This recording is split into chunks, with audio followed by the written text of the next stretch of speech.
Polling నిర్వహణ సరళి గురించి అలాగే ముఖ్యంగా నవ్యాంధ్రలో వచ్చిన పోటెత్తిన ఓటర్లకు సంబంధించి ఈరోజు మనం పబ్లిక్ పాయింట్లో మాట్లాడదాం. మనతో పాటు చర్చలో పాల్గొనడానికి అనలిస్ట్ కటార్ శ్రీనివాసరావు గారు ఉన్నారు. శ్రీనివాసరావు గారు, వెరీ గుడ్ మార్నింగ్. నమస్తే. మొత్తానికి ఎన్నికల సమరం ముగిసింది. జనం ఓటుతో పోటెత్తి ఈవీఎంలలో తమ తీర్పుని నిక్షిప్తం చేశారు. ఏ విధంగా చూస్తున్నారు ఈ నిన్న జరిగిన పోలింగ్ సరళిని, నిర్వహణని ఏ విధంగా చూస్తున్నారు మీరు? ఒకటి మీరు అన్నట్టుగా పోలింగ్ భారీగా జరుగుతున్న సంగతి మనకు ముందే అర్థమైందండి. హైదరాబాద్ నుంచి కూడా దాదాపుగా 10 లక్షల మంది పైకి వెళ్ళి ఉంటారు. ప్రతి నియోజకవర్గంకి నేను విన్నదైతే 60-70 బస్సులు వాళ్ళు సొంతగా ఏర్పాటు చేసుకునివ్వండి, లేదా పార్టీలు ఏర్పాటు చేయనివ్వండి, ఎవరన్నా చేయనివ్వండి, యావరేజ్కి నియోజకవర్గానికి 60-70 ప్రైవేట్ బస్సులు కానీ, ఆర్టీసీ కానీ ఇట్లా రకరకాలుగా వెళ్తాయి. అలాగే బోల్డ్ అని ట్రైన్స్ కూడా వేశారు. 40-50 ట్రైన్స్ వేశారు. కొన్ని వందల ఆర్టీసీ బస్సులు, ఏపీఎస్ఆర్టీసీ కానీ, టీఎస్ఆర్టీసీ కానీ బస్సులు ఏర్పాటు చేసుకోవడం జరిగింది. కాబట్టి పెద్ద ఎత్తున పోలింగ్ జరుగుతున్నది. మీరు ఆంధ్రజ్యోతి ఏపీ ఎడిషన్ పేపర్ చూస్తే ఫస్ట్ ఓటర్స్ బారులు తీరింది సీన్ కనపడతా ఉంది మనకి పెద్ద ఎత్తున. అంటే ఎండాకాలం మండిపోయే ఎండలు ఉండే పరిస్థితి. ఈసీకి డబ్బులకి కొదవేం లేదు, ఎలక్షన్ కమిషన్కి డబ్బులు కొద ఉండదు. నేను ఫస్ట్ అసలు ఫండమెంటల్ ఇష్యూస్ మాట్లాడతాను. పోలింగ్ కేంద్రం ఉన్న ప్రాంతాన్ని బట్టి ఒకవేళ ఓటర్లు ఎక్కువ తెలుస్తుంటుంది. ఒక్కొక్క సెంటర్లో 4-5 పోలింగ్ బూతులు ఉంటాయి. ఒక బిల్డింగ్ ఉంటే, ఒక స్కూల్లో ఏదైనా పెద్ద ఆఫీస్ ఏదైనా ఉంటే అక్కడ 4-5 పోలింగ్ బూతులు ఉంటాయి. కనీసం 4-5 వేల మంది అక్కడికి రావాలి ఓటింగ్కి. 100% వస్తే, లేదు ఒకటి 80% అంటే 4,000 మంది రావాలి. అక్కడ టెంట్లు వేయటం కానీ, మంచినీళ్ళు ఏర్పాటు చేసుకోవటం కానీ, ఇవి అసలు ఈసీ దాకా అక్కర్లేదు. ఆ లోకల్గా జిల్లా కలెక్టర్లు కానీ, అక్కడ ఉండే రిటర్నింగ్ ఆఫీసులు కానీ, వాళ్ళు ముందు ప్రతి పోలింగ్ సెంటర్ తిరుగుతారు. తిరిగిన తర్వాత ఎక్కడ ఏర్పాటు, వీటి మీద ఆడిట్ కూడా ఏమి ఉండదండి. ఖర్చు పెట్టవచ్చు డబ్బులు వాళ్ళకి స్వేచ్ఛగా. ఒక్కొక్క ఓటర్ పేరుతో దాదాపు 50 రూపాయల దాకా ఖర్చు అవుతుంది. ఎన్నికల సంఘం ప్రకటిస్తాం మొత్తం దేశవ్యాప్తంగా. ఈ ఏర్పాట్లు చేసుకోవటంలో ఈసారి సరే ఈ దివ్యాంగులకి ఒక వీల్ చైర్ ఒకటి ఏర్పాటు చేయటం, ఒక ర్యాంప్ ఏర్పాటు చేయటం, అది మ్యాండేటరీ చేశారు కాబట్టి. కానీ అంటే ఎక్కడ కూడా దాన్ని ఒక పండగలాగా నిజంగా ప్రజలకు సౌకర్యంగా, ఒక అరగంట ఆలస్యం అయితే ప్రజల కంఫర్ట్గా ఉండేలాగా, అంటే ప్రజలంటేనే ఒక చిన్న చూపండి. అంటే ముఖ్యంగా పేదలు, గ్రామీణ ప్రాంతాల్లో ఉండే పేదలు ఏదో వాళ్ళ కర్మ కొద్దీ ఓటుకొస్తారు అన్న భావన తప్ప ప్రభుత్వ యంత్రాంగాలకి నేను చెప్పేది ప్రధానంగా ఆ ఏర్పాట్లు చేసుకుందాం. ఒక పండగలాగా ప్రజలు సంతోషంగా వచ్చి ఓటు తాగడానికి, గుక్కెడు నీళ్ళు ఇవ్వడానికి ఏం పోయా, మా ప్రజల డబ్బే కదా, వాళ్ళ డబ్బు కాదుగా, ఈసీ డబ్బు కాదు, లేదా అక్కడ ఉండే కలెక్టర్ గారి డబ్బు కాదు, ప్రజల పన్నుల డబ్బే అది ఖర్చు పెట్టేది. సో ఆ ఏర్పాట్లు చేయడంలో ఒక మెజరబుల్ ఫెయిల్యూర్. ఇక రెండవది ఈవీఎంల గురించి. ఈవీఎంలకి శిక్షణ ఏర్పాటు చేస్తారు చాలా సందర్భాల్లో. అంటే మీకు సిఇఓ దగ్గర నుంచి ఆఖరి ఉద్యోగి దాకా వీళ్ళ ఇది ఎట్లా ఉంటుందంటే, ఈ 11వ తారీఖు సాయంత్రం 5 అయిపోతే చాలురా బాబు, అంతే. ఇంక వేరే అసలు లోతుగా దాన్ని బాగా చేద్దాం, ఎఫెక్టివ్గా చేద్దాం, ప్రజలకి సంతృప్తినిచ్చేలాగా చేద్దాం అన్న ఆలోచన 1% కూడా. ఒకవైపు ఒత్తిళ్ళు, అది అటు జాతీయ స్థాయి నుంచి ఉండే ఒత్తిళ్ళు, ఇక్కడ పార్టీలు కొట్లాట్లు, వీళ్ళు కంప్లైంట్లు ఇచ్చుకోవటాలు, ఈ గొడవలు, ఇదంతా ఒక అంశం. అది సిఇఓ స్థాయిలో జరిగేది. ఈ కింద ఉద్యోగుల మీద ఆ గొడవ ఏముండదు. పోలింగ్ రోజు జరిగే గొడవ తప్పితే నామినేషన్లప్పుడు 2 రోజులు ఉంటుంది, నామినేషన్లు యాక్సెప్ట్ అవుతుంది. ఆ తర్వాత వాళ్ళంతా ఏర్పాట్లు చూసుకోవచ్చు 2 వారాలు వాళ్ళకి. సో ఆ ఏర్పాట్లు చూసుకోవడంలో ఒక మెజరబుల్ ఫెయిల్యూర్. సిబ్బంది ఈవీఎంల మీద ట్రైనింగ్ తీసుకోవడంలో ఒక మెజరబుల్ ఫెయిల్యూర్ మనం చూస్తే. పార్టీల పోలింగ్ ఏజెంట్లది కూడా ఇంకొక మెజరబుల్ ఫెయిల్యూర్. ఈ పోలింగ్ ఏజెంట్లది ఏమవుతుంది మీరు గమనిస్తే, పార్టీలు వాస్తవంగా పోలింగ్ ఏజెంట్లకి ఇవన్నీ ట్రైనింగ్ ఇచ్చుకుంటారు. కొంచెం ఆర్గనైజ్డ్ పార్టీస్లో ఒక సిస్టమేటిక్గా ఇదిగో ఈవీఎం ఇలా ఉంటుంది, ఇలా కనెక్ట్ చేస్తారు, మీకు మాక్ పోలింగ్ చేస్తారు, ఒక 50 ఓట్లు వేస్తారు, మీరు అవి చూసుకోవాలి, అది అయిపోయిన తర్వాత మళ్ళీ అవన్నీ జీరో చేయాలి, చూసి మళ్ళీ మీరు దానికి సంతకాలు పెట్టాలి, ఎంత ట్రైనింగ్ ఇవ్వాలి. ఇవాళ పార్టీల పరిస్థితి ఏమైపోయిందంటే, నాయకులే ఎవడెటు పోతాడో అర్థం కాని పరిస్థితుల్లో పోలింగ్ ఏజెంట్లు ముందు రోజు కనుక మనం ప్రకటిస్తే తెల్లారిపాటికి అవతల పార్టీ వాళ్ళు ఎత్తుకుపోతారో అని ఒక భయం. దీంతో అన్ని కాగితాలు రెడీ పెట్టుకుంటారు, ఎవరిని పోలింగ్ ఏజెంట్లు ఎవరికి చెప్పరు, తెల్లారి వాళ్ళు కాగితం చేతికిస్తారు. ఈ కారణంగా అసలు పోలింగ్ ఏజెంట్కి కూడా ట్రైనింగ్ ఉన్నట్ల. పార్టీల పోలింగ్ ఏజెంట్లకు కూడా వాళ్ళ డ్యూటీలు 3-4 ఉంటాయి. అక్కడ బూత్లో కూర్చొని ఓటర్లను వెరిఫై చేసుకోవటం, తర్వాత దానికన్నా ముందు మాక్ పోలింగ్లు ఏర్పాట్లు చూసుకోవటం, పోలింగ్ అయిపోయిన తర్వాత 2 గంటలకు ఒకసారి పోలింగ్ పర్సంటేజ్ రాసుకోవటం, పోలింగ్ అయిపోగానే మళ్ళీ అవన్నీ ప్రాపర్గా క్లోజ్ చేశారా లేదా, ఈ మధ్యలో కొన్ని సమస్యలు వస్తాయి, కొంతమంది నా ఓటు పోయిందంటే, వీటన్నిటి మీద వాళ్ళకి ట్రైనింగ్ ఇచ్చుకోవాల్సిన అవసరం ఉంది. ఆ రోజంతా ఏం చేయాలన్నది ఆ ట్రైనింగ్లు ఇస్తున్న దాఖలాలు ఇవన్నీ ఒక లోపాలు. సరే, వాళ్ళ టెక్నికల్ ప్రాబ్లమ్స్ వల్ల ఈవీఎంలు పని చేయలేదన్నది ఒకటి. ఇంత పెద్ద ఎత్తున జనం వచ్చినప్పుడు మామూలుగానే క్యూ ఉంటే స్మూత్గా జరుగుతుంది. అందులో 2 ఓట్లు అండి, ఏపీలో 2 ఓట్లు. Parliament vote, assembly vote. ఆ కారణంగానే సరే 1 గంట పెంచారు. మామూలుగా 7 to 5 ఉండేది 7 to 6 చేయడానికి నాకు తెలిసి అది కూడా ఒక కారణం. 2 ఓట్లు వేయాలి కాబట్టి కొంచెం టైం ఎక్కువ పడుతుంది. ఇంతమంది ఉంటారన్నప్పుడు అక్కడ ఎక్కడ కూడా కరెక్ట్గా 6 గంటలకల్లా వాళ్ళు పోలింగ్ ఏజెంట్లు అట్లా లోపలికి వచ్చేస్తే ఈ ఏర్పాట్లన్నీ చూసి ప్రాపర్గా పనిచేస్తే రెడీ చేసుకుని 7 కల్లా వాళ్ళందరూ వాళ్ళ సీట్లలో రెడీగా ఉండాలి ఓటర్ కోసం. ఇది ఈ కొన్ని చోట్ల పోలింగ్ ఏజెంట్ లేట్కి వెళ్తారు, కొన్ని చోట్ల ఆ సిబ్బంది ఏర్పాట్లు చేసుకోవటం వైఫల్యాలు. పోలింగే చాలా వరకు లేట్ అయింది. మాకు పోలింగ్ లేట్ అవుతుంటే దీనికి అంటే ఏజెంట్లు రాకపోతే ఆపాల్సిన అవసరం అయితే లేదు నాకు తెలిసి. ఒకవేళ ఒక పార్టీ ఏజెంట్ రాలేదనుకోండి, ఆ ఏజెంట్ కోసం ఆపాల్సిన పని లేదండి. ఎందుకంటే 20 మంది పోటీ చేస్తుంటే 20 మంది వచ్చేదాకా ఆగాల్సిన, వాళ్ళ టైంకి వస్తే ఓకే, రాకపోతే వీళ్ళు కంటిన్యూ చేసేసుకోవచ్చు. మరి వీళ్ళే ఏర్పాట్లో లోపం మనకు తెలియదు. ఫైనల్గా సిఇఓ గారు నిన్న చెప్పింది ఏంటంటే ఒక 380 ఎన్నో పోలింగ్ బూత్తుల్లో ఈవీఎంలు మొరాయించినాయి అని చెప్పారు. అంటే 1% అది. అయితే ఆ మొరాయించడం ఎంతసేపు? ఇప్పుడు ఒక అరగంట నేను ఉదాహరణకు చూశాను. మొగల్ రాజపురం, విజయవాడ ఈస్ట్ కాన్స్టిట్యున్సీకి సంబంధించి మొగల్ రాజపురం 10:30 దాకా అక్కడ పోలింగ్ స్టార్ట్ కాలేదంటా ఉన్నారు. అంటే విజయవాడ మెయిన్ అసలు మీకు అంతా అక్కడే ఉంటారు కదా సిబ్బంది. ఒక ఇంజనీర్ని పంపించి చూడటము, దాన్ని రెక్టిఫై చేసేది ఉంటే ఒక హాఫ్ అన్ అవర్లో రెక్టిఫై కావాలి, లేదంటే ఇంకొక హాఫ్ అన్ అవర్లో ఇంజనీర్ వచ్చేసి దాన్ని రీప్లేస్ చేయాలి. అలా ఒక 40 చోట్ల రీప్లేస్ చేయాల్సి వచ్చింది. 40 చోట్ల 50 చోట్ల ఆయన చెప్పారు. అంటే ఒక డిఫెక్ట్ వచ్చిన వాటిలో మళ్ళీ ఒక 10% రీప్లేసే చేయాల్సి వచ్చింది. కాబట్టి నేను అనేది ఏంటంటే ఇది ఒక అంశం. ఇక లేట్ అయిన ఓటర్కి సంబంధించి ఇప్పుడు ఉదయం 10:30 అందరూ విజయవాడలో ఆఫీసులకు వెళ్ళే వాళ్ళు ఉంటారు. పొద్దున్నే వచ్చి ఓటేసి వెళ్దామని వస్తారు ఎక్కువ మంది. రకరకాల పనులకు వెళ్ళేవాళ్ళు, ఉద్యోగాలకు వెళ్ళేవాళ్ళు, ఆఫీసులకు వెళ్ళేవాళ్ళు. 10:30 అయిపోయిన తర్వాత అక్కడ వేగంగా పని జరగాలి. ఈవినింగ్ మరి మళ్ళీ వాళ్ళు వెనక్కి వస్తారు కదా, రావాలి. మన ప్రభుత్వ యంత్రాంగం అయినా పార్టీలైనా ఓటు వేయకుండా వెనక్కి వెళ్ళిపోయిన ఓటర్లు ఉంటే వాళ్ళు ఈవినింగ్ రావాలని కోరుకోవాలి మనం. సరే ఈసారి బాగా నెక్ టు నెక్ పోటీ ఉంది కాబట్టి వాళ్ళందరినీ వెనక్కి వచ్చేలాగా అన్ని పార్టీలు, ప్రధానమైన పార్టీలు ప్రయత్నం చేసి ఉంటాయి. వాళ్ళ నంబర్లో ఏవి తీసుకొని మళ్ళీ ఫాలోఅప్ చేశారు, వాళ్ళంతా వచ్చారు. కొన్ని చోట్ల చూస్తే అసలు ఆ పోలింగ్ సెంటర్ ఏమో ఒక గది అంత ఉంది. మామూలుగా పోలింగ్ ప్రెమిసిస్ అంటారు. ఆ ప్రెమిసిస్లో 6 అడుగులు కూడా స్పేస్ లేదు, బిల్డింగ్ కన్నా కాంపౌండ్కి. జనం చూస్తే బయట 300-400 మంది క్యూలో నిలబడి ఉన్నటువంటి పరిస్థితి. కాబట్టి ఇవన్నీ కూడా పోలింగ్ సెంటర్లు వీలైనంత డీసెంట్రలైజ్ చేయటం, ఒక 1/2 కిలోమీటర్ దూరంలో పోలింగ్ ఉండేట్టు. ఏ పోలింగ్ సెంటర్లో కూడా మరీ ఎక్కువ బూతులు 10 బూతులు అట్లా ఉంటే చాలా పెద్ద సెంటర్ కింద లెక్కని అక్కడ చేయాల్సిన ఏర్పాట్లు కానీ, చిన్న సెంటర్ ఉన్న ఇంకోటి మీరు సెన్సిటివ్ పోలింగ్ బూత్స్ నిన్న జరిగిన గొడవలకు సంబంధించి కూడా మనం మాట్లాడుకోవాలి. రైట్, అది కూడా మాట్లాడదాం. అంటే నిన్న జరిగిన తీరు చూస్తుంటే అధికారుల్ని మార్చడంలో ఉన్న శ్రద్ధ ఎన్నికల నిర్వహణపై ఈసీ పెట్టలేదు అనేది జనం కూడా కొంతమంది అనేది వినిపిస్తోంది. సో దీని గురించి కూడా మనం చర్చ కొనసాగిద్దాం. దీనికంటే ముందు తిరిగి స్వాగతం. శ్రీనివాసరావు గారు ఏమంటారు? అంటే టోటల్గా ఈసీ అయితే పూర్తిగా విఫలమైంది అనేది చాలా వరకు వినిపిస్తుంది. ఒకరిద్దరైతే కొన్ని టెక్నికల్ ప్రాబ్లమ్స్ ఉంటాయి, అవి కూడా మనం చూసుకోవాలి. బట్ ముందు ఇలాంటి ప్రాబ్లమ్స్ ఏమీ లేకుండా చేస్తుందా? లేకపోతే ఇంకొకటి ప్రధానంగా ఉంచేది ఏంటంటే ఇంతసేపు నిరీక్షించి ఓటు వేయాల్సిన అవసరం మనకు ఉందా లేదా అనేది జనంలో వస్తే ఏంటి పరిస్థితి అనేది ఎవరు రైజ్ చేస్తారు? మీరే అంటారు? అసలు 4-5 అంశాలండి. అసలు ఓటు ఎవరో చెప్పారు కాబట్టి మనం ఓటు వేయాలి, రండి అన్నారు, మేము వెళ్ళాం, ఇది కాదు. ఓటింగ్ మన కోసం ముందు మనం భావించాలి. అది ఎన్ని లోపాలన్నా ఉండండి, అసలు అక్కడ మెజరబుల్గా ఉన్నా కూడా నీ నాయకుడిని వెన్నుకోవడానికి అది ఒకటే అవకాశం. ఒక్కరోజు లోపాల గురించి మనం వేరే మాట్లాడదు, ఆ ఒక్కరోజు ఒకటే అవకాశం. వేరే పద్ధతులు ఈ ప్రభుత్వాలు ఏవి కూడా ప్రజల భాగస్వామ్యాన్ని పెంచే పనులు ఏమి చేయట్లా. రకరకాల పద్ధతులు ఉన్నా కూడా అవేవి అమలు కావట్లా. ఉన్నదల్లా 5 ఏళ్లకు ఒకసారి కనీసం ఆ మేరకు జరుగుతూ ఉంది. ఆ ఒక్కరోజే అవకాశం. కాబట్టి వీళ్ళని తిట్టుకోవటం, వీళ్ళని ఏమన్నా చేద్దాం, దీని మార్పు కోసం ప్రతి కానీ ఆ రోజు ఓటింగ్కి వెళ్ళాలన్నది అది ఎన్నికల సంఘం పిలుపు, మన పని. కాబట్టి అది ఒక అంశం అండి. ఇందాక ఒకళ్ళిద్దరు కాలర్స్ చెప్పారు. ఉదాహరణకు ఒక పోలింగ్ బూత్లో 2500 ఓట్లు ఉన్నాయి, ఒకటే. అంటే నేను ఇందాక చెప్తున్నది ఇప్పుడు 800 మించకుండా అంతకుముందు కనీసం 1500 దాకా ఉండేవి ఓట్లు, మ్యాక్సిమం 1500 దాకా ఉండొచ్చు. ఈ మధ్యకాలంలో దాన్ని బాగా తగ్గించి 800, యావరేజ్కి 800. అందుకని మీరు చూస్తే ఇప్పుడు 4000 ఓట్లకి 4 కోట్ల పోలైనవి, దాదాపు 5 కోట్ల ఓట్లు ఉన్నాయి. 5 కోట్ల ఓట్లుంటే 45,000 ఈవీఎంలు అంటే యావరేజ్గా 1000-1200 మించడానికి లేదు. ఒక్కొక్క చోట ఎక్కువ ఉంటే బూత్లో ఆ బూత్ని స్ప్లిట్ చేస్తారు. సపోజ్ 170 బూత్ అనుకోండి, 170A 170B అని పెడతారు ఆబ్లిక్ పెట్టి. అప్పుడు 2 ఈవీఎంలు పెట్టుకోవచ్చు. ఇదంతా ముందు జరగాల్సిన పని. ఎందుకంటే బూత్ వారీగా ఓటర్ లిస్ట్ ఎంత ఉందో చూసుకున్న తర్వాత అక్కడ ఉన్న రిటర్నింగ్ ఆఫీసరు దాన్ని స్ప్లిట్ చేసి అదే బూత్లు అదే సెంటర్లో 2 ఈవీఎంలు పెట్టి 2 కౌంటర్లు పెట్టచ్చు, ఒకటి ఏ ఒకటి బి అని చెప్పి.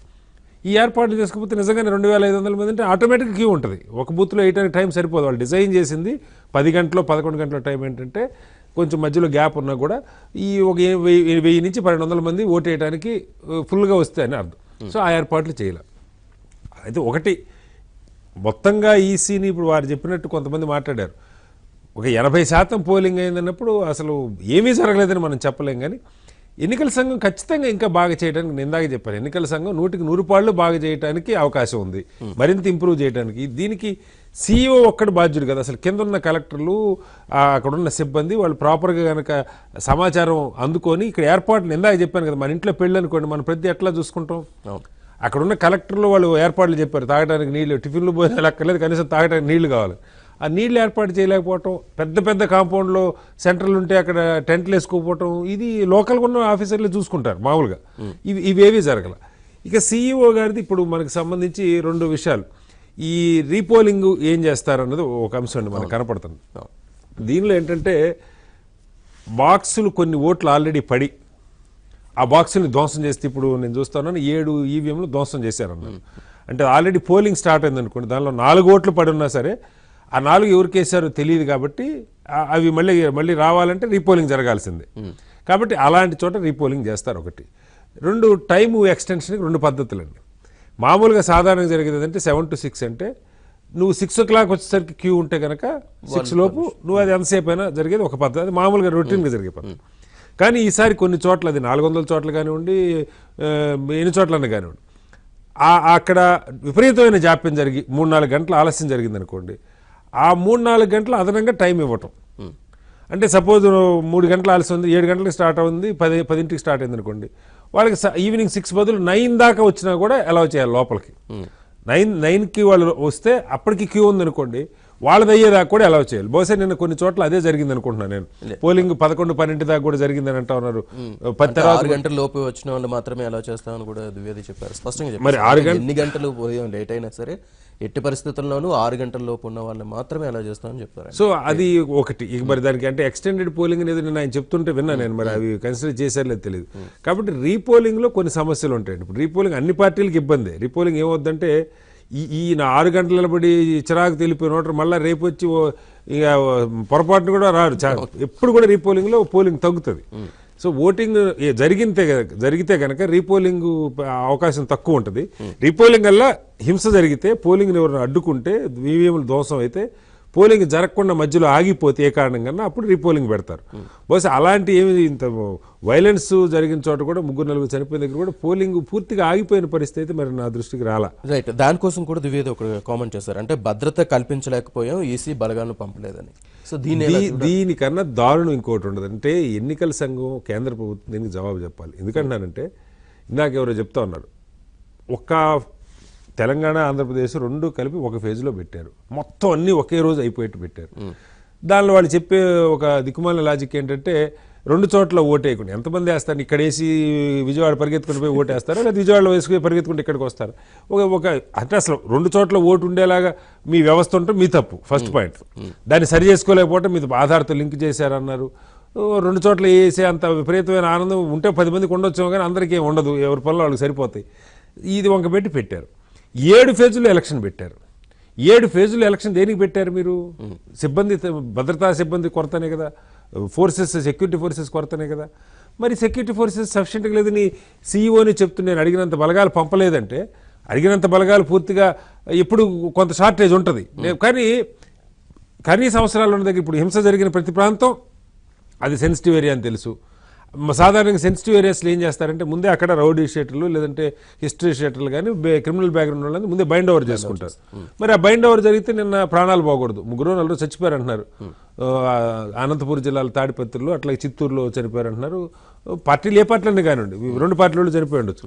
అంటే అసలు ఒకటి నాయకులు క్యాడర్కి ఏమి ఇది ఇస్తున్నారు, ఎన్నికలు మీకోసం హింసకు పోవద్దు, సమయం పాటించడం ఏ నాయకుడు పిలిపించినట్టు నేను చూడలే. దీన్ని ఒకళ్ళొకళ్ళు దాడి చేసుకోవటం, దాన్ని అంటే ముఖ్యంగా స్థానిక నాయకులు అయితే దీన్ని ఇంకా పెంచి ఆ గ్రూప్ వర్గాలను పెంచి పోషించేటువంటి ఒక స్వభావాన్ని జీర్ణం చేసుకొని ఉంటారు వాళ్ళు. ఎందుకంటే ఎప్పుడు అవతలోడి మీద ద్వేషం చెబితేనే నీ గ్రూప్ నీతో ఉంటుంది. నువ్వు 4 మంచి విషయాలు మాట్లాడి అట్లా కాదంటే అంటే వాళ్ళల్లో ఆ పగ లేదంటే ఆ క్రోధాన్ని పెంచే తరహా ఫ్యాక్షన్ అవే కదా మనం ఎందుకు ఎప్పుడు మీకు ఇప్పుడు కూడా చూడండి, ఏ జమ్మల మడుగులోనో లేదా తాడిపత్రిలోనో లేదంటే పల్నాడులోనూ కొన్ని చోట్ల ఎందుకు జరుగుతాయి అంటే మొదటి నుంచి అక్కడ ఒక రకమైన ఘర్షణ వాతావరణాన్ని అలవాటు చేశారు. దీని నుంచి ఇప్పుడు చనిపోయింది ఎవరండి? నాయకులు చనిపోరు. ఎప్పుడు ఏ చరిత్రలో ఏ రోజు నాయకులు చనిపోవాలా? చనిపోయేది ఎవరంటే సాధారణ కార్యకర్తలు.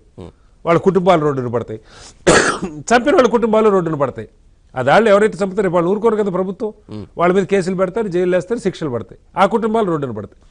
ఇది మరి ఆ కార్యకర్తలకి ఆ సో ఎందుకు రావట్లేదు? పార్టీ అంటే నా ప్రాణం కంటే ఎక్కువ, ఈ దిక్కుమాల లాజిక్ అవసరం లేదు. వ్యక్తి ఆరాధన ఉన్నంత వరకు నేనేమన్నానంటే పార్టీలు మీకోసం ఉన్నాయి కానీ పార్టీల కోసం మీరు లేదు. ఏ పార్టీలు ఉన్నాయి కానీ మీ జీవితాలు బాగుపడటం కోసం వాళ్ళు 4 మంచి మాటలు చెప్తే వాళ్ళతో కలిసి పనిచేయండి, మీకు చేతనైనంత చేయండి.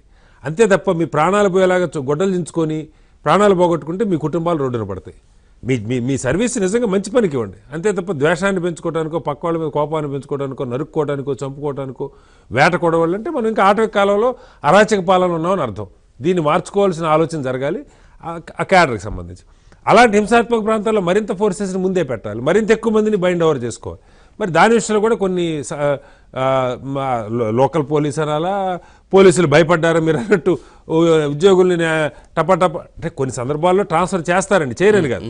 దానికి ఒక ప్రాపర్ ఎవిడెన్స్ ఉన్నది. ఈసీ విశ్వసనీయత కూడా పోకుండా చూసుకోవాల్సిన అవసరం ఉంది. నేనేమన్నానంటే ఈసీ మీద ఇందాక ఇంత జరిగినా కూడా ఒక ఆయన చెప్పారు చూడండి, అంటే ఒక పెద్దన్న పాత్ర పోషిస్తుందన్న ఈసీని గౌరవం మనం చూపిస్తాం, ఆ గౌరవాన్ని వాళ్ళు నిలబెట్టుకోవాలి కూడా. ఆ గౌరవాన్ని నిలబెట్టుకోవటం అంటే వాళ్ళు తీసుకునే ప్రతి నిర్ణయంలో ఒక హేతుబద్ధత ఉన్నది, ఒక ఆలోచన ఉన్నది, ఒక ట్రాన్స్పరెంట్గా జరుగుతుంది, ఎవరికో ఒక వర్గానికి అనుకూలంగా చేయట్లేదన్న నమ్మకం కలిగించాల్సిన బాధ్యత వాళ్ళ మీద. అది కలిగించినప్పుడు ఇప్పుడు 80% పోలింగ్ జరిగిన జనం అట్లా ఎందుకు తిడుతున్నారంటే ఈ ఈసీ ఒక ఫెయిర్గా లేదన్నటువంటి ఒక ఆలోచన వాళ్ళ మనసులో ఉంది. కాబట్టి దీని నుంచి బయటపడాలి, మరింత నిష్పక్షపాతంగా జరగాల్సిన అవసరం ఉంది. మరింత నిజాయితీ, ట్రాక్ రికార్డు, సమర్థత. అంటే ఏ పార్టీ అధికారంలో ఉన్నా అక్కడ ఈసీ ఇంకొకటండి, ఇందాక శేషన్ గారి గురించి చెప్పారు. మీకు గుర్తుంటే శేషన్ గారిని అపాయింట్ చేసింది ఆ రోజు కాంగ్రెస్ ప్రభుత్వం. కానీ శేషన్ గారు అవసరమైతే కాంగ్రెస్ పార్టీని కూడా తుక్కు కింద ఇచ్చేసినటువంటి పరిస్థితి. నిన్నెవరు చెప్తున్నారు, దూరదర్శన్ వాళ్ళు ఏదో లేట్గా లెటర్ పంపితే నాకు మిగతా మీడియా అంతా దూరదర్శన్ అంతే, మీరు లేట్గా వచ్చింది కాబట్టి nothing doing, I don't allow అని చెప్పారు. అంటే అంత ఫెయిర్గా, నిష్పక్షపాతంగా, నిజాయితీగా, నిఖార్స్గా ఉంటే నీ పేరు చరిత్ర 30 ఏళ్ల క్రితం చేసిన శాసన వాళ్ళు ఎందుకు తలుచుకుంటున్నావు? అక్కడ కూర్చున్న వాళ్ళకి ఆ కుర్చీలో ఏ పార్టీ కూర్చోబెట్టినా, ఏ ప్రభుత్వం కూర్చోబెట్టినా నేను ఫెయిర్గా పనిచేయాలని, నా పేరు నేను మంచిగా చేశాను పేరు నాకు ఉండాలనుకుంటే ఏం చేయలేరండి. ఈ సీఈఓని ఎవరు మార్చలేరు, సడన్గా ఈసీని ఎవరు మార్చలేరు. ఈసీలో ఢిల్లీలో కూర్చున్న వాళ్ళు సమర్థవంతంగా go head as per the law, as per the rules and guide lines అని అంటే బ్రహ్మాండంగా చేసేవాళ్ళు ఉంటారు. కానీ ఆ పరిస్థితి లేకపోతే కనుక ఇలాంటివి వస్తాయి మనకు. రైట్. నిన్న భారీ సంఖ్యలో మహిళలు ఓటింగ్కి హాజరు కావడాన్ని ఎట్లా చూడాలంటారు? ఒకటి, ఇందాక కూడా మనం మాట్లాడుకున్నాం, మహిళలు మరింత బాధ్యతాయుతంగా వ్యవహరిస్తూ ఉన్నారు ప్రతి సందర్భంలో. ఈ పోలింగ్లో డిలేలైనా మరొకటైనా ఆ సహనం కానీ ఆ ఓర్పు కానీ మహిళలకి ఎక్కువ. అలాగే గతంలో చైతన్యం ఉండేది కాదు మహిళలకి. ఓటింగ్కి వచ్చినా కూడా భర్తనో, కొడుకునో, తండ్రినో ఎవరు కోటేయమంటారని వాళ్ళు అడగటం, లేదు వీళ్ళే చెప్పటం, అమ్మాయి ఆ పార్టీ కోటేయని చెప్పి నేను చిన్నప్పుడు విన్నా. అంటే ఇళ్లలో ఎట్లా ఉంటుందంటే వాళ్ళకి ఓటేటి ఎవరికి వేయాలో కూడా వాళ్ళకి తెలియదు, కాబట్టి మనం ఏదో చెప్పి వేపిద్దాం అనేటువంటి పరిస్థితి. ఇవాళ చాలా చోట్ల నేను వింటుంది ఏంటంటే భర్తలు ఏ పార్టీలో తిరిగినా భార్యలు దేనికి వేయాలనుకుంటే దానికి వేసే కుటుంబాల్లో స్త్రీలు ఆ స్వయం నిర్ణయం తీసుకునే స్థాయికి కొంత వస్తూ ఉన్నారు. ఖచ్చితంగా. అలాగే పోలింగ్కి కూడా పెద్ద ఎత్తున రావటం అంటే నేను ఓటు వేయాలి, ప్రభుత్వాల నుంచి నాకు లబ్ధి జరిగితే సంతోషం, లేదు జరగకపోతే ఇది జరగలేదు కాబట్టి దీన్ని దించాలన్న కోరిక అనుకోవచ్చు. ఏదన్నా కానీ నేను ఒక ప్రభుత్వం ఒక పార్టీ అని కాదు, మొత్తంగా నేను ఓటేయాలి, అది ఎవరికేసినా కూడా ఓటేయాలన్న ఈ స్పృహ పెరుగుతూ ఉంది. పర్సంటేజ్ రావాలి. నేను అనుకోవటం ఏపీలో నిన్న చాలా చోట్ల నుంచి నేను దాన్ని బట్టి బహుశా మహిళల పర్సంటేజ్ ఎక్కువ జరిగినట్టు నేను అనుకుంటాను. అది నిజంగా వెల్కమ్ చేయదగ్గ ఇది అంశం. మహిళలకి మరింతగా విషయాలను అర్థం చేసుకునేటువంటిది కానీ నిష్పక్షపాతంగా ఆలోచించేటువంటి గుణం పురుషులతో పోల్చుకుంటే మహిళల్లో మరింత ఎక్కువ ఉంటుంది. వాళ్ళు 100% రావాలి మనం కోరుకోవాలి. అంటే నిన్నటి దాకా పెరిగింది పోలింగ్ పర్సంటేజ్, ఇది వరకు మీద కనీసం ఒక 4-5% కూడా పెరిగింది. సో ఈ పెరిగిన ఓటింగ్ ఎవరికి అడ్వాంటేజ్గా ఉండే అవకాశం ఉండొచ్చు అని అనుకుంటున్నాను. అంటే నాకు అంత అంటే సర్వేలు మనం చేయలేదు. యూజువల్గా ఒక ఇదేం చెప్తారంటే పోలింగ్ పర్సంటేజ్ బాగా ఎక్కువ ఉంటే ఇంకా బస్ ఇవాళ సాయంత్రంకి ఎప్పుడు యాక్చువల్ ఫిగర్స్ వస్తాయండి. వాళ్ళన్నీ ఎప్పుడు కూడా మనకి సాయంత్రం 5ంటికి చెప్పిన దానికంటే రాత్రి 8ంటికి పెరుగుతుంది. ఆ తర్వాత అర్ధరాత్రికో తెల్లారేపాటికో తెలంగాణలో జరిగినట్టు ఇవాళ రాత్రికి రావాలని నేను కోరుకోను, కానీ పర్సంటేజ్ కనీసం ఇవాళ పొద్దుటికో 10ంటికో 11ంటికో ఫైనల్ చేసి ఇవ్వాలి. అది ఎప్పుడు కూడా ముందుకే ఉంటుంది, ఎందుకంటే కొన్ని చోట్ల ఇన్ఫర్మేషన్ రాదు, పోలింగ్ ఇన్ఫర్మేషన్. కాబట్టి అది 80+, 81, 82 అంటే ఒక 4-5% ఎక్కువ పెరిగినట్టు. ఇన్ జనరల్గా ఈ సెఫాలజిస్టులు వీళ్ళు చెప్పేది ఏంటంటే పోలింగ్ పర్సంటేజ్ బాగా ఎక్కువ పెరిగిందంటే అది కొంత ప్రభుత్వ వ్యతిరేకత అన్నది చెప్తారు మరి. లేదు ప్రభుత్వం అనుకూలంగా పథకాలు అద్భుతంగా పనిచేస్తే ప్రభుత్వం అనుకూలం కూడా, ఎందుకంటే పోలరైజేషన్ పెరిగింది కాబట్టి ఇప్పుడు విపరీతమైనటువంటి పోలరైజేషన్. అయితే 10 లక్షల మంది ఇక్కడ నుంచి నియోజకవర్గానికి 60-70 బస్సులు వేసుకొని వెళ్ళే పరిస్థితి అంటే ఆ పోలరైజేషన్ ఎక్కువ వచ్చింది. అంటే ఒక ఎవరినో గెలిపించాలో లేకపోతే ఎవరినో ఓడించాలో అనే కసి అయితే జనంలో కొంత వచ్చింది. సో అది అనుకూలంగా రావచ్చు, వ్యతిరేకంగా రావచ్చు. బట్ మొత్తంగా అక్కడ అంటే పోలింగ్ పట్ల ఎక్కువ ఆసక్తి అయితే ఆంధ్రప్రదేశ్లో. తెలంగాణలో మీరు చూస్తే ఆ సిటీలో 40%, మొత్తంగా కూడా 60% దాటలేదంటే ఇక్కడ పెద్ద మార్పు ఏమి రాదు. ప్రభుత్వం ఆల్రెడీ ఒక ప్రభుత్వం ఎన్నికై ఉన్నది. ఎంపీల్లో ఈయన గెలిచినా 16 జరిగేది ఏం లేదు. అంటే నిజంగా అంటే దాని పట్ల కూడా పెద్ద ఆసక్తి కనపడలేదు. ఒకవేళ 16 గెలిస్తే కేసీఆర్ గారు ప్రధాని అవుతారని కూడా ఏమి అనుకోవాలి జనం. ఎన్ని గెలిచినా వాళ్ళు అక్కడే ఉంటారు, ఎంపీలు ఉంటారు అంతే. ఎలాగో ఒకవేళ గెలుస్తారు అనుకున్నారు, లేదు ఓడిపోతారు అనుకున్నారు. మొత్తానికి ఇక్కడైతే 60% క్రాస్ కాల, ఓవరాల్గా 60.5 ఎంతో ఉంది. వేరే ఆంధ్రప్రదేశ్లో దీనికన్నా దాదాపు ఒక 20% ఖాయంగా ఎక్కువ జరిగింది. ఎందుకంటే అక్కడ అసెంబ్లీ, పార్లమెంట్ రెండు ఒకేసారి రావటం, రాష్ట్ర నాయకత్వం డిసైడ్ అవుతున్నటువంటి పరిస్థితి. కానీ ఇవి న్యాచురల్గా పెరిగినాయి. అట్లాగే ఇక్కడ ఒక 10 లక్షల మంది ఓటర్లు అట్టుపోవటం ఇది ఇక్కడ తగ్గడానికి కూడా కారణం అయి ఉండొచ్చు. ఏదేమైనా అంటే నేను ఒకటి, మనం ఎలక్షన్గానే చూడాలి. ఇది ఈ రేపొద్దున అసలు ఈ నాయకులు ఎవరన్నా మనం ఓట్లు వేసిన పార్టీలు ఉంటారు నేను గ్యారెంటీ ఉందా? మళ్ళీ రేపొద్దున నేను అంటున్నా, మనకి ఇవాళ తెలంగాణలో చూడలేదు మన అనుభవం, ఎలక్షన్ తర్వాత కూడా చూస్తున్నాం. కాబట్టి నాయకులకే సామెత చెబుతారు, కందకలేని దొరకదు కత్తిపేటకి ఎందుకని చెప్పి. నాయకులకే పార్టీల పట్ల ప్రేమ ఏమి శాశ్వతం కాకపోతే క్యాడరు లేకపోతే ఓటేసేవాళ్ళు ఇదేదో నా ప్రాణం, నా గుండె అని ఈ పద్ధతి కాకుండా అంశాల ఆధారంగా పార్టీల మీద వాళ్ళు ఈ పార్టీకి ఓటేయటం అంత నిర్దాక్షిణ్యంగా ఉండాల్సిన అవసరం ఉంది. పార్టీల విషయంలో ఓటర్లు పార్టీల పట్ల రాగద్వేషాలు పెంచుకోవటం కాకుండా ఎవరేం చెప్తున్నారు ఇది. అందుకే పార్టీలు ఎప్పుడు కూడా జనం ఓటు బ్యాంకులు అనుకుంటారు. ఆ ఓటు బ్యాంకుల నుంచి పార్టీ ఓటర్లు బయటపడితేనే సమాజానికి మంచి జరుగుతుంది. ఈ ఓటర్లో నాకు 40% ఓట్లు ఉన్నారు, 30% నేను ఏం చేసినా నాకు ఉంటారనుకుంటే పార్టీలు కూడా ఎప్పటికి మారు. కాబట్టి ప్రజలు పార్టీల నుంచి డిటాచ్ అయిపోయి అంశాల ఆధారంగా ఓట్లేసే పరిస్థితికి వస్తే రాజకీయాల్లో చాలా వేగంగా మార్పులు వస్తాయి. రైట్, మొత్తానికి ఈ రోజు నుంచి ఒక 41 రోజుల పాటు రాజకీయ పార్టీల నేతలు అందరూ దీక్ష తీసుకోవచ్చు. Thank you very much cutter Srinivas గారు పబ్లిక్ పాయింట్కి వచ్చి చర్చలో పాల్గొన్నందుకు. ఇది వాళ్ళ పబ్లిక్ పాయింట్, చూస్తూనే ఉండండి.